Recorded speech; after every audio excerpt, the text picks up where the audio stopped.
Hello, everyone, and welcome to another English with Joseph. Well, before I begin, I really would like to say how sorry I am to hear about the terrible event in Nice, in France, a few days ago.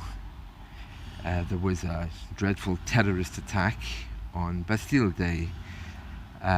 Very sad, and I hope now the town and the city is beginning to recover.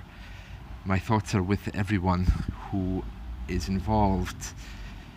I was very sad because, of course, this is the third or fourth terrorist attack in France recently, and the media is trying very hard to make some connection with Islam. And of course, even in this terrorist attack, the headlines were trying to bring in this idea that somehow Islam is responsible. I think Islamic man responsible for terrorist attack was one of the headlines I read. And then there was a lot of very confusing headlines, no direct link to ISIS. So they obviously were expecting or hoping to find some link somehow or other to Islam.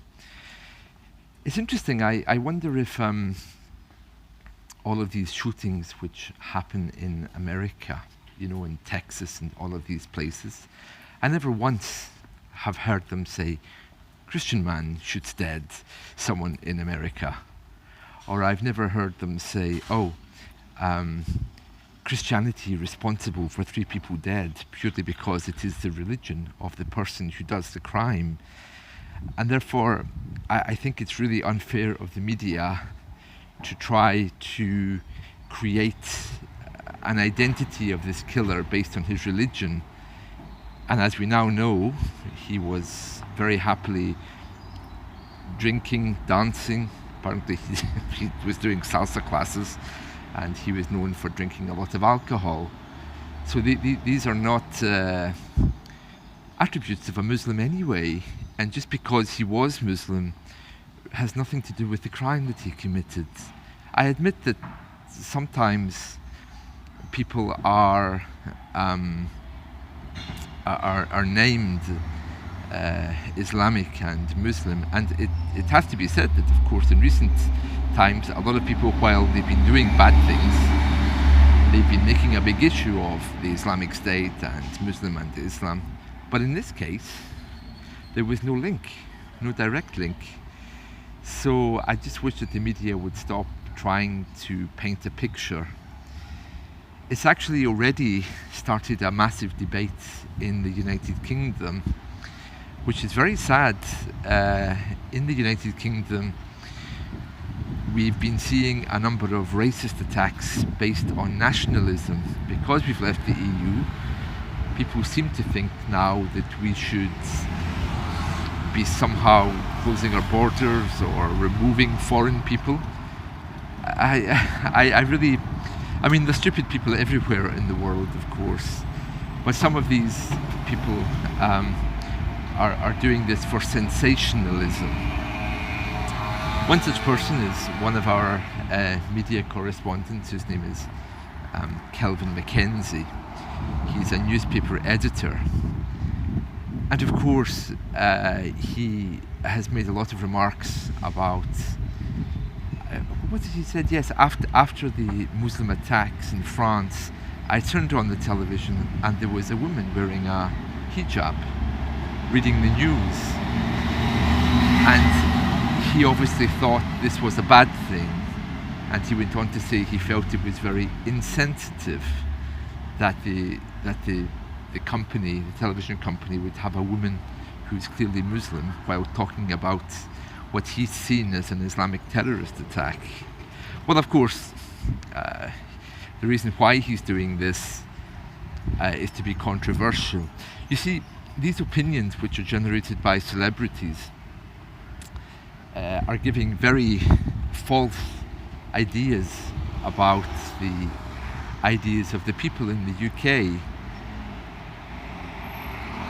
Let us not be fooled by this. Kelvin Mackenzie, of course, he makes a lot of money purely by being controversial, because his Twitter account will be maybe looked at, his Facebook account will be looked at, his blog will be looked at, and of course they're all monetized. He makes money from every time someone looks at what he's saying. You know, it's typical internet marketing. You say something controversial in order to get people to listen to you, and you make money from it, from the interviews, from the stories, and even from the clicks. You know, every time you look at someone's website, there's often money passing hands, and that's not always obvious, but it is there. That's why a lot of these people do indeed have very controversial opinions.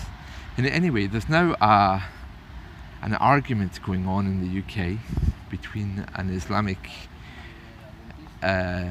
newscaster. Well, I assume she's Muslim, she's wearing a headscarf. I don't judge people based on what they wear. And Kelvin Mackenzie, because Kelvin Mackenzie is saying, oh yes, you know, a Muslim newscaster should not be telling us about a terrorist attack. And the woman is saying, wow, I'll say what I want and mind your own business. I'm doing my job, you know. And I would imagine that both of them, because they both work in the media, I would imagine this is all planned in order to create some kind of mesmerism amongst the people. Because obviously well-trained newscasters would simply ignore the comments of someone like Kelvin Mackenzie, knowing what the media does in order to make money. It tries to produce headlines, you know. So my point of saying all of this is that don't believe everything that you read. We have a lot of Muslims in the UK, a lot of very happy Muslims, people who are very happy living together. We have not only Muslims but Christians. I don't even know why we're talking about religion, to be honest. It's really wrong to see people based on their religious identity. We have to see them in their wholeness of our brothers and sisters in humanity, regardless of skin colour. I mean, I really rather hoped we were past this whole issue of religion and skin colour, but for some people it seems to still be important. Now, I say all of this, I do know of course that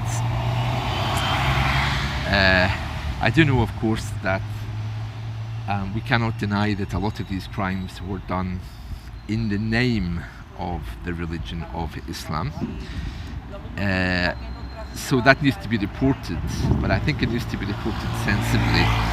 I mean, I think half the world are Islamic, and it's a very sensitive subject, and it's very important to keep an open mind about this. But unfortunately it does appear to be causing a problem, especially if we look at the newscaster and Kelvin Mackenzie at this moment. Okay, so I started off by saying I'm really very sorry for the attacks in France, but I'm also equally sorry for the state of the media in the UK, who's simply incapable of reporting something accurately, sensitively, and without the idea of injuring anyone. So it's obviously a very complex subject,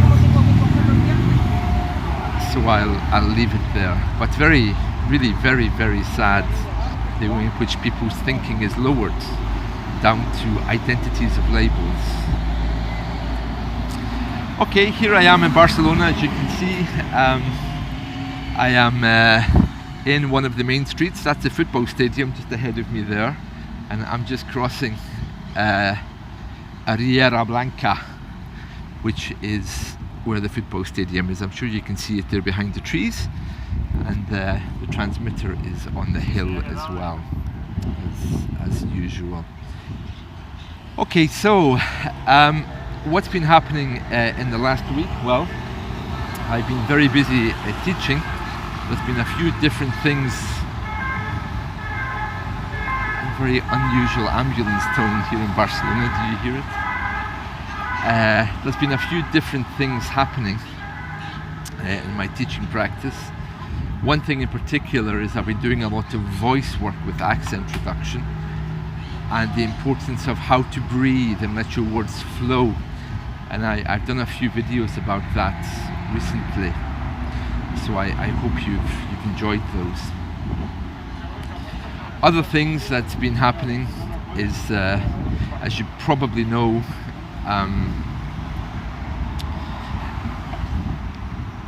I'm doing a lot of grammar work, and I'm sure if you've had a lesson with me recently, you've probably noticed I've been talking a lot about the gerund. So that's something which has been continuing.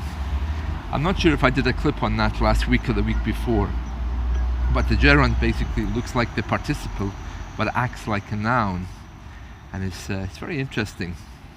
It's very interesting. It's very easy, because I always say, rather than learn grammar from tables, you really should be learning grammar. Did you see that man's hair? My goodness me, he looks like a chicken. Yes, I was just saying that the gerund is unnecessarily complicated because you're trying to learn it from a table rather than learn it by using it. And always, I say again, the best way to learn anything is simply by using it and by talking and by demonstrating what you know. We're living in this world, where academia and intellectualism are pushed on us. We're told, yep, this is where you learn, read a book. And of course, there are some things in the world, and language speaking is one of them, where it simply doesn't work that way. You really need to either have someone help you or just listen and repeat to get a good accent. It's not difficult.